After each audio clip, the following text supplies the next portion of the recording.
Hola a todas, bienvenidas al podcast de Psicólogas para Psicólogas, un podcast de EUNIP, la Escuela Universitaria de Psicoterapia Integradora. Bienvenidas a un nuevo episodio dentro de este podcast y para todas las personas que quizá pues, son nuevas por aquí o que no lo conocen o que no conocen realmente qué es EUNIP, que siempre digo, este podcast que forma parte de EUNIP, y hay gente que puede que diga, ¿qué es EUNIP, no? ¿Qué es la Escuela Universitaria de Psicoterapia Integradora? Pues de forma como muy resumida, os puedo decir que UNIP es todo un espacio de formación para profesionales de la psicología, para psicólogos, para psicólogas, para nosotras, en el que encontrar multitud de formaciones, entre ellas pues un máster, ¿no? O sea, ya hablamos como de cosas mayores como un máster. También tenemos un montón de casos clínicos mensuales y de seminarios que podéis encontrar dentro del programa de suscripción mensual que tenemos, que os invito a echarle un vistazo porque hay formaciones increíbles y también siento que es importante pues hablar de esto porque a veces como psicólogas no sabemos muy bien dónde encontrar esa formación o dónde elegirla, ¿no? Porque quizá hay como mucho ruido en cuanto a formaciones. Y me consta porque estoy ahí, tengo también pues cositas pendientes por hacer, que es algo súper completo, así que ahí os dejo esa información para también aquellas personas que seáis nuevas por aquí y que todavía no hayáis conocido pues toda esa oferta formativa, ¿no? que tenemos dentro de UNIP, hecha con todo nuestro cariño y profesionalidad. Así que por ese lado eso. Y luego ya adentrándonos en el mundo, ¿no? de este proyecto dentro de UNIP, que es el podcast, hoy venimos con un episodio que a mí me parece súper interesante porque vamos a hablar de la relación terapéutica y la comunicación no violenta. Y es que, si hay personas que seguís aquí desde hace un tiempo, yo doy mucha importancia a ese vínculo, a esa alianza, a esa relación que se establece en terapia. Y la parte de la comunicación no violenta que vamos a anexar a ese otro título de relación terapéutica, creo que va a hacer de este episodio algo súper potente y muy enriquecedor. Y para ello tengo la suerte de estar acompañada de Cristina Falcón. Ella es psicóloga del equipo de Somos Estupendas. Además, desde hace ya un montón, no es nueva dentro del mundo de Somos Estupendas. Al contrario, lleva aquí mucho aportando pues su energía, su formación, su entrega, su profesionalidad también, ¿no? Y también su cariño. Y es un gusto pues poder compartir este espacio con ella, contigo, Cristina. Así que bienvenida a este espacio que todavía no conocías, ¿no? Sí, muchas gracias, Isabel. Encantada de compartir contigo con esta excusa de este tema. Qué bien. Bueno, pues bienvenida y vamos allá porque estoy segura de que puedes aportarnos un montón, ¿no? En este sentido, en términos de comunicación no violenta. Y yo empezaría como, pues desde ahí, ¿no? Desde qué es la comunicación no violenta, ¿cómo lo definirías tú? Es un acto, es como algo que yo hago o expreso o que no expreso o no hago y que va a provocar en la otra persona una sensación de cuidado, de comprensión y de consideración. Y podría ser, por ejemplo, si encuentro con una persona que a lo mejor tiene una cara determinada porque crees que se siente de determinada manera y le preguntas qué ha pasado o cómo te encuentras, cómo te sientes, podría ser. También puede ser una petición de, desde si quieres o una invitación a hacer algo, pero donde hay cabida también para que tú, si no te va bien hacerlo de esa manera o en este momento me puedas decir que no y te sientas también vista y libre. O también puede ser algo que no dices, ¿no? Como por ejemplo cuando una persona te está compartiendo algo que duele mucho, pues también quizás guardas silencio para hacerte como una hipótesis de cómo estará esta persona o qué estará pasando, cómo se estará sintiendo antes de hablar, antes de decir directamente lo primero que se te ocurre. Entonces eso podría ser comunicación no violenta. Realmente estos ingredientes que aporta la comunicación no violenta en la relación generalmente es lo que suele ser lo que tienen las relaciones que a nosotros nos gustan, las que nos sentimos, que queremos cuidar, que nos sentimos bien en ellas, que sentimos proximidad, que queremos acercarnos, que queremos mantener. Ujú. Y bueno, y por el contrario, introduzco lo que es la comunicación violenta porque es muy importante también saber este otro concepto. Tiene que ver con todo lo contrario a esto que hemos dicho, ¿no? Sería como algo que hago, expreso o no hago o no digo y que va a provocar en la otra persona una distancia, un alejamiento, un daño y consecuentemente la otra persona se va a alejar o distanciar, que puede ser, por ejemplo, un reproche, dos hermanos que estén hablando o discutiendo y tú le dices pues otra vez, o es que no aprendes, pero tengo que decir nuevamente, mira lo que has hecho, deberías de ser un ejemplo. Entonces eso va a causar un daño y va a provocar un alejamiento, una distancia entre la relación. O sea, ahí el conflicto va a ser mayor y va a ser difícil que partamos desde ahí, ¿no? Para solucionarlo. Esto que ocurre de comunicación violenta es algo que hacemos todos. O sea, todos en algún momento de manera trágica. Y estos ingredientes que suelen estar ahí en la comunicación violenta suelen ser pues juicios, comparaciones, exigencias, reproches. Y me gustaría unir la mirada o sea, la mirada de hoy para englobar todo esto en el modelo. El modelo de la comunicación no violenta lo que trata es que esto es una práctica y se basa en la idea de que las personas tenemos necesidades, son fáciles empezar por las de subsistencia, ¿no? A lo mejor de alimentación, necesito estar hidratada, necesito descansar. También tenemos otras de necesidades de seguridad, de armonía, de paz, necesidades relacionales, de pertenecer, de amor, de comprensión o consideración. Y bueno, hay muchas otras. Y todas estas necesidades las compartimos. Nuestras conductas y acciones van dirigidas para satisfacer estas necesidades. Ujú. Así que todas nuestras acciones del día a día van a ir dirigidas a ellas. Por ejemplo, Isabel, necesito conectar el enchufe de mi ordenador. Ah, claro, pues conéctalo. Sí, adelante. Esto luego se corta y no Eh, pasa nada. bueno, en realidad esto es una estrategia para cuidar que sigamos compartiendo, hablando del tema. Muy bien, claro. Vale. Y bueno, por ejemplo, las personas del máster que están apuntadas, ¿no? Quizás a veces me apunto al máster porque eh, como una acción para cuidar la necesidad de evolucionar de aprendizaje en la psicoterapia o en el ámbito de psicología. Seguro que hay más acciones, ¿no? Pero esta es una de ellas. También puede ser para cubrir la necesidad de darme un espacio para reflexionar con las compañeras, conocer a otras personas dentro de este mundo.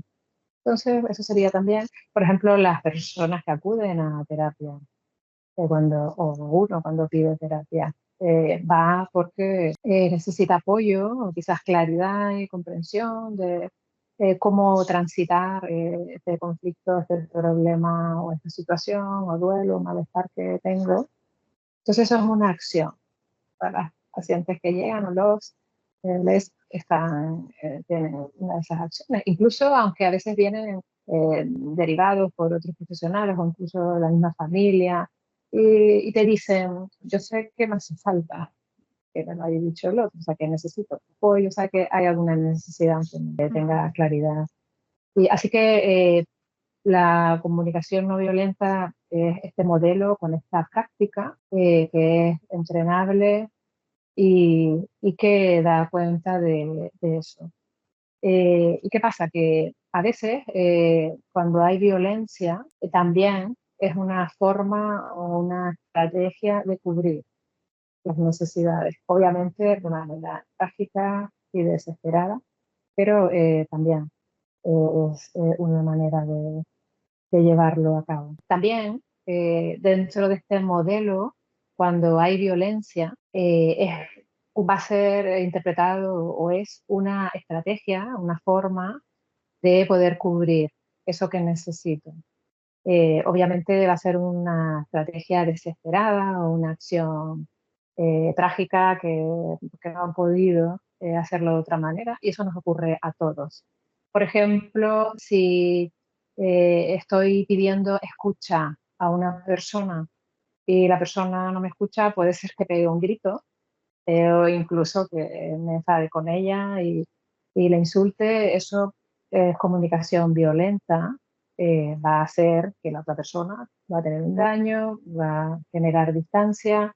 Es la forma que yo he encontrado en ese momento de cubrir esa necesidad de escucha desde la asistencia. Esto lo hacemos todos porque no hemos encontrado otro recurso hasta ese momento para usarlo, otra acción para satisfacerlo. Pero con este proceso también tú puedes encontrar otras estrategias y otras acciones. Por ejemplo, si tengo una situación que de entregar un proyecto y se me acaba el tiempo, necesito más tiempo, quizás puede ser que coma rápido, quizás duermo poco, entonces, o incluso que me pase una comida sin hacer. Claro, entonces son acciones para cuidar la necesidad de confianza en que voy a poder acabar bien el proyecto como me gustaría, de poder evolucionarlo y de poder entregar algo. Pero son estrategias que si las alargo en el tiempo, no van a ser consideradas conmigo. Y si no son consideradas conmigo, pues probablemente es muy difícil, posible que sean consideradas con los demás, porque estaré muerta de hambre, reventada porque no he dormido, y eso va a tener un impacto en el otro. Así Ujú. que la violencia va a ser una forma que vamos a llevar a cabo porque no hemos podido encontrar otra hasta el momento. Claro. Bueno, también, bueno, gracias también, Cristina, por haber explicado tan bien y por haber hecho esta introducción tan completa, ¿no? También porque siento que es súper importante sentar las bases de la comunicación no violenta y también hablar de esto último que decías, ¿no? De cómo esa comunicación violenta en muchos sentidos nace desde un lugar de necesidad, ¿no? Y es importante, creo que lo tengamos muy en cuenta como terapeutas que estamos en sesiones, ¿no? De cara a nuestras pacientes, porque así como, bueno, esto es algo que sabemos ya, ¿no? Sabemos que las personas nacemos con esa potencialidad para desarrollar el lenguaje. Más allá de eso, la forma en la que luego nos comuniquemos es algo aprendido, ¿no? Aprendido en función de cómo me hayan enseñado y sobre todo de lo que yo haya visto, ¿no? De ese aprendizaje vicario, de ese modelado que hayan hecho mis figuras de referencia y también de esas necesidades que yo he tenido que cubrir a través de mi comunicación, ¿no? Y a veces pues necesito cubrir esas necesidades a través de actuar de una forma violenta porque quizá no tengo otras herramientas para afrontar X situación. Porque quizá nadie me ha enseñado o no me he podido permitir, según mi contexto, actuar de una forma amable o asertiva, porque quizá mi contexto de por sí ya estaba siendo violento o incluso peligroso o agresivo conmigo, ¿no? Entonces también creo que como terapeutas es importante que partamos de esa comprensión hacia la historia de vida de la persona y hacia la historia de vida del lenguaje o de la comunicación de esa persona, ¿no? Sobre todo de cara a no culpabilizar a la persona de la forma en la que ahora mismo se relaciona y se comunica con otras personas, porque también tiene un sentido, ¿no?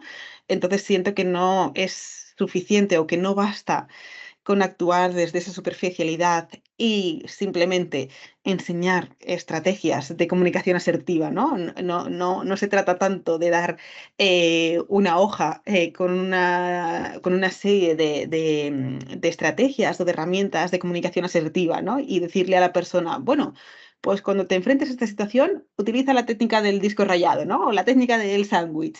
Y habla más, pues, desde lo que quieres, desde lo que necesitas, desde lo que sientes, y no tanto desde ese lugar de exigencia o desde ese lugar violento.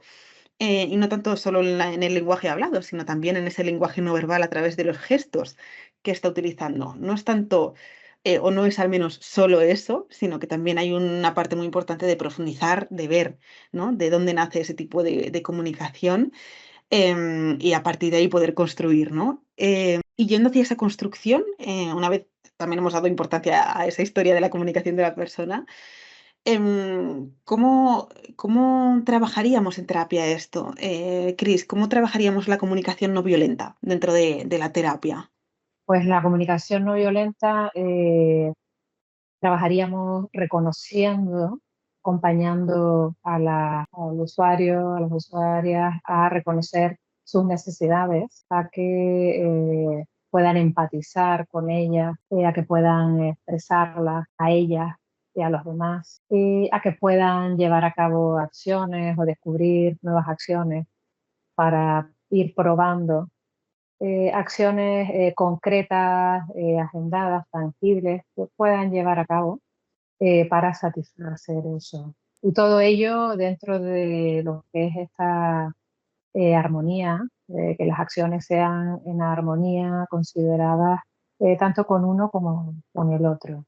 De alguna manera también este modelo lo que hace la forma de trabajarlo es porque facilita un equilibrio entre lo que yo necesito y expreso y siento en la comunicación con el otro. El trabajo de la comunicación no violenta en terapia sirve para facilitar y acompañar en que puedan expresar eh, las necesidades de uno mismo, que puedan a pacientes o los pacientes y hacia los demás. Y poder también en esta relación poder comprender y acercarnos a los demás. Entonces, desde mi experiencia del trabajo en terapia, del abordaje de la comunicación no violenta, es que facilita mucho estos ingredientes que cualquier persona va a necesitar cuando acude y puede compartir un problema o una situación que le preocupa. Y es que en esos momentos lo que necesitamos es calidez, una mirada incondicional y todo esto, para poder tener esto, hace falta también poder separar o darte cuenta de las conclusiones que puedes ponerlas directamente en la situación. Cuando uno observa un hecho, porque una paciente está compartiendo contigo un hecho, es muy fácil que tus conclusiones previas, los juicios, los prejuicios, valores, exigencias, los puedas poner ahí. Y si no hay un trabajo y un espacio previo para trabajar eso, pues puede ocurrir con facilidad. Con lo cual, esta calidez, esta mirada incondicional y esta comprensión va a ser difícil de llevar a cabo. Entonces, por un lado, mi experiencia me dice que eso facilita. Por otro lado, facilita acompañar a una autonomía en el sentido de facilitar que la propia persona pueda reconocer qué necesita. Eso es todo un descubrimiento. Cuando tú sabes que te sientes de una determinada manera porque necesitas algo, o sea, que no está mal, que este sentimiento es la señal para que tú te des cuenta de que necesitas algo y que puedes ir empezando a descubrir otras nuevas formas de eso que necesitas y sin hacerlo depender del otro. Si el otro contribuye, bienvenido, pero no lo hago depender exclusivamente del otro. Y cuando yo hago ese proceso, voy a ir al encuentro. Primero tengo autoconocimiento profundo y luego además voy a ir al encuentro con el otro, a esa relación con el otro, más ligera de demandas, exigencias y de todas estas conclusiones previas que ya las he identificado, las he trabajado yo, me las he cuidado yo, para poder entender al otro, ver al otro, cómo se siente el otro. Entonces ahí voy a ir mucho más abierta a poder recibir la comunicación con el otro y a poder aportar desde esa ligereza y no exigencia, comparación o lo que lleve en la relación. Y esos ingredientes pues, van a favorecer esta relación, comunicación, de pueda haber cabida de poder encontrar juntos una solución. No solamente me voy a mirar a mí o te voy a mirar a ti, sino vamos a encontrar juntos algo, alguna acción que pueda cuidar de nuestra necesidad. Por ejemplo, cuando nos enfadamos, porque he llegado y me he encontrado un calcetín en la nevera, el invento. Y entonces, pues eso me pone de los nervios y me enerva. Y entonces digo, vale, ¿y qué necesitas entonces hacer con eso? ¿No? Pregunto, lo que necesito es que el otro quite el calcetín y sea más ordenado y no vuelva a equivocarse y, y eso yo me daría tranquilidad. Entonces, cuando hay mucho enfado estos conflictos de rabia o de enfado, eh, hace que pongo en el otro la causa de lo que está ocurriendo. Y aquí el calcetín es el desencadenante, pero la causa por la que yo me estoy activando, tengo esa respuesta corporal y tal, es porque necesito probablemente pues armonía, necesito sentirme considerada, en que tiene que haber bueno, pues ese cuidado eh, en la casa mínimamente. Entonces es una necesidad, ¿no? De consideración, de armonía. Quizás me gustaría también estar en calma y no escuchar las discusiones. eh, y bueno, entonces ahí cuando yo hago ese proceso, primero, pues ya veo lo que necesito, puedo ver qué acciones, y cuando voy al otro le puedo preguntar, oye, ¿qué ocurrió? Y, ay, que me he despistado, porque mira, he puesto en otro sitio pues algo y ahí puse que venía, porque hoy me pasó esto y me ocurrió, y quizás te va a empezar a contar. Ujú. Y ahí te va a dar unión el poder, ¿no? Entender al otro, vale, entiendo, y también ahí le puedo decir, bueno, vale, eh, mm, en el sentido de tal manera, y ahora entiendo, entonces que estás así, que ha habido una situación en la que has tenido tiempo y de manera desesperada o trágica has usado esa forma de hacerlo y qué te parece si eh, pues a partir de ahora, cuando vengas, en lugar de pasar por la nevera, eh, intentas colocar en la ropa sucia, los calcetines, ¿cómo sería para ti contribuir en eso? Que no te llega ahí una conexión. Te pido que puedes contribuir de esa manera y quizás ya contribuye de otras maneras ya la persona. Pero además puedo añadir esta. Pongo a lo mejor un límite o una petición en una acción que es la que no quiero que se repita, que nada tiene que ver con la persona. Ujú. Sí, también pensaba, bueno, en base a lo que decíamos antes, ¿no? De esa comunicación se ha ido construyendo en base a una historia de vida, en base a un aprendizaje. Qué bien también tener la oportunidad de, en terapia, siendo esta un espacio seguro, poder trabajar en esa comunicación no violenta, ¿no? Porque para poder trabajar en esa comunicación no violenta yo necesito un espacio seguro en el que permitirme explorar qué es lo que pasa si yo dejo de hacer lo que he estado haciendo, ¿no? Y para realizar esa exploración, yo necesito saber que ese espacio es un lugar de aceptación, de escucha, de respeto, de libertad, de entendimiento, ¿no? Hacia lo que yo he ido haciendo hasta ahora, hacia lo que ha sido mi modus operandi. Em, entonces también creo que el espacio terapéutico es el espacio idóneo también, ¿no? Para poder trabajar en la comunicación no violenta precisamente por eso, porque me puedo permitir explorar y porque ese es el lugar en el que puedo aprender a hacerlo de otra forma, ¿no? Como tú decías, a ver de qué forma diferente puedo responder y no tanto reaccionar, ¿no? Que quizá es como vengo haciendo desde hace un tiempo, parar, o sea, hacer como más grande ese espacio, ¿no? Entre ese estímulo que puede que me enfade y cuál es la respuesta que yo estoy dando frente a ese estímulo a nivel de lenguaje o de comunicación o de comportamiento. Hacer un poquito más grande ese espacio siento que también es algo que trabajamos mucho en terapia en este sentido, ¿no? Y yendo un poco también por acabar como de completar el episodio y acabar de sembrar esa semilla del interés respecto de la comunicación no violenta, creo, Cris, que también querías comentar un poquito acerca de sus orígenes, ¿no? De sus principios y así también cerramos un poquito con ese broche a nivel teórico. Lo que quiero señalar es la autonomía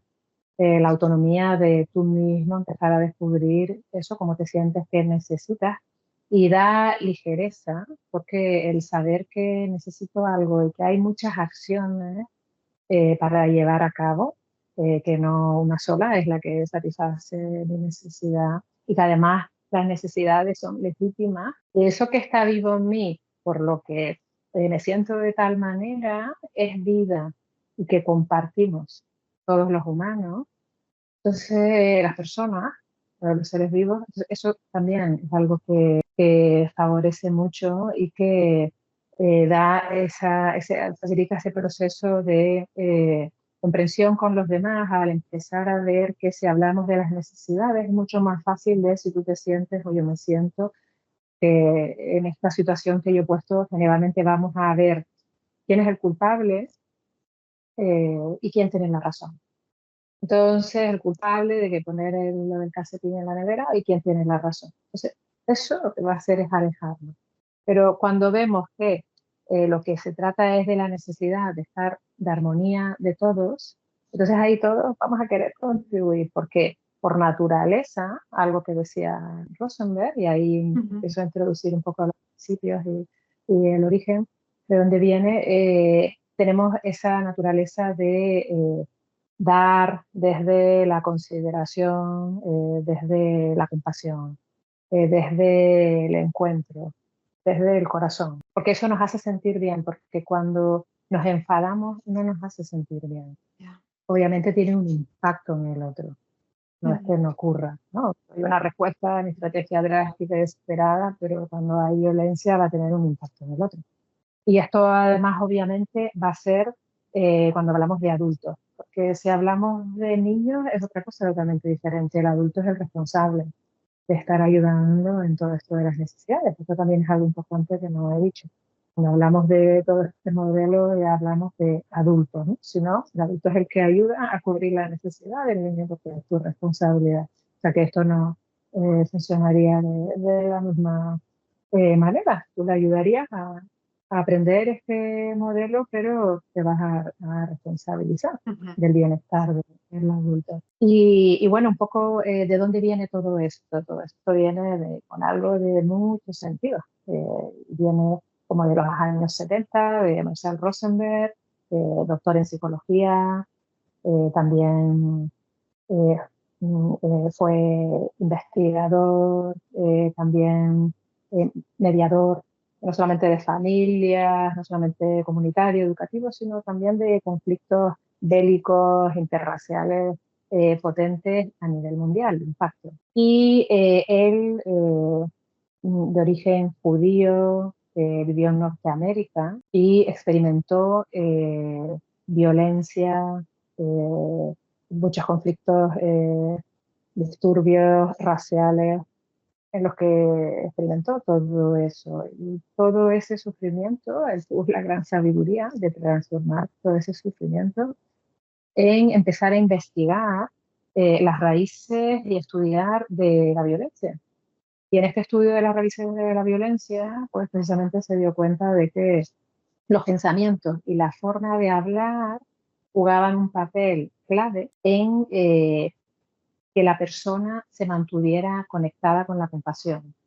Porque vio que había veces, porque hay una persona que con la misma atención y con el mismo conflicto, hablando de también que el mediador de conflictos bélicos importantes mundiales, eh, porque una persona, o incluso en su familia, tiene un camino en el que es violento y hay otro que en la misma situación puede tomar otro camino e introduce otros ingredientes, que fue lo que él está estudiando, y lleva a unas relaciones donde se soluciona el conflicto. El conflicto habla de que hay una necesidad que no tengo, parte de la vida, habla de que necesito algo, Pero, y entonces ahí surge todo. Ujú, Pero las necesidades nunca están en conflicto.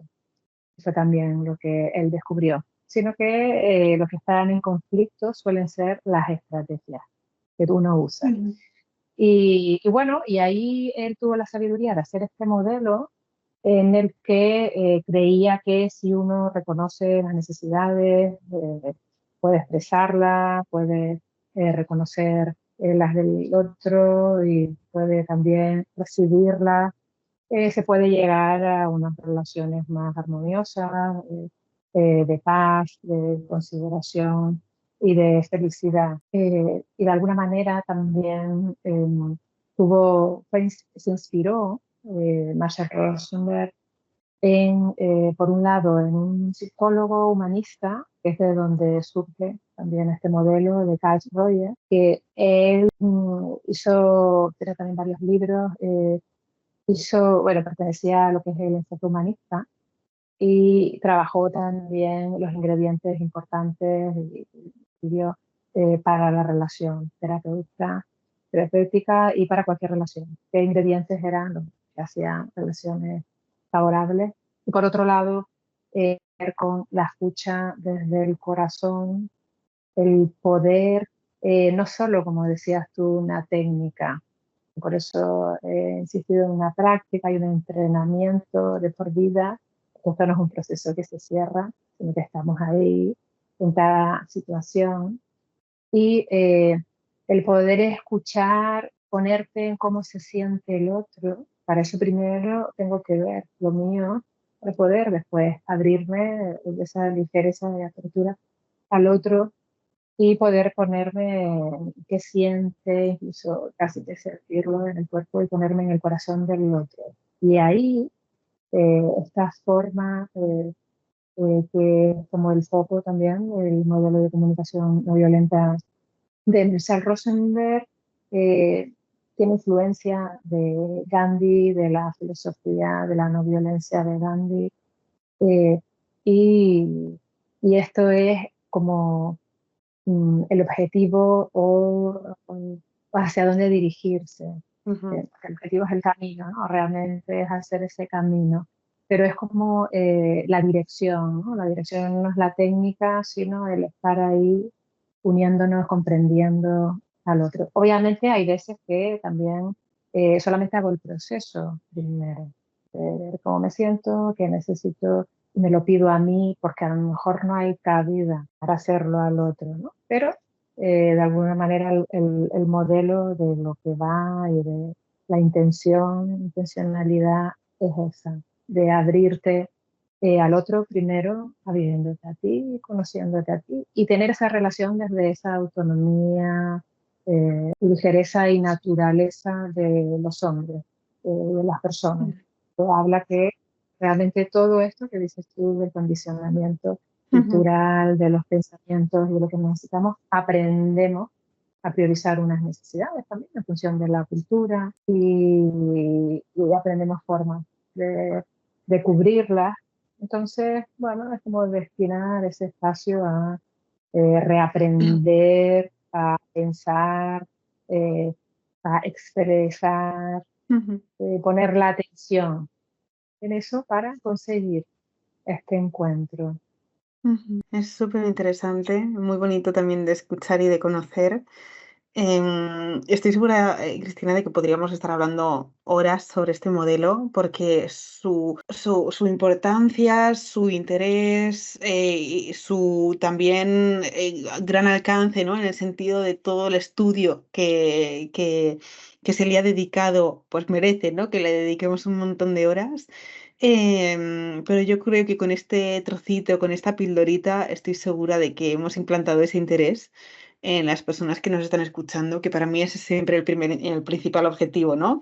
El que de aquí pues surja esta semillita y que las psicólogas o compañeros de profesión que nos hayan escuchado puedan decir, wow, qué interesante este modelo que de comunicación no violenta, qué importante también de cara a la terapia, voy a ponerme a leer sobre ello, ¿no? Voy a ponerme a investigar, voy a buscar, voy a formarme y ya desde ahí pues construyo, ¿no? Y creo que eso es lo que hemos conseguido. Así que aunque me genera siempre frustración tener que cortar en los episodios porque siempre podría hablar un rato más, creo que hemos aportado pues todo lo que hoy podíamos aportar. Así que también pues mil gracias, Cristina, por todo eso, por todo ese esfuerzo y tiempo y también por toda esa información y conocimiento que has cedido aquí. Muchas gracias a ti, Isabel. Sí, yo también me alegro de que hayas podido estar por aquí. Estoy segura de que ha encantado pues, a las personas que nos han escuchado y es un tema, pues lo he dicho, muy interesante, muy importante teniendo en cuenta que somos seres sociales y que nos construimos en base a la socialización en contexto del otro y que el lenguaje también es algo pues, muy importante en la forma en la que nos relacionamos y que nos identificamos o que nos sentimos, así que es súper importante también dedicar espacios como este a hablar de la comunicación en general, ¿no? Así que gracias, lo he dicho, Cristina, por estar aquí. Gracias también a todas las personas que han estado escuchándonos al otro lado, ¿no? Que también es algo por lo que agradecer siempre ese tiempo que nos dedicáis y esa energía que dedicáis también pues, a vuestra formación. Y bueno, pues lo dicho, gracias como siempre. Un placer, Cristina, y nos vemos en el próximo episodio la semana que viene. Un abrazo muy grande.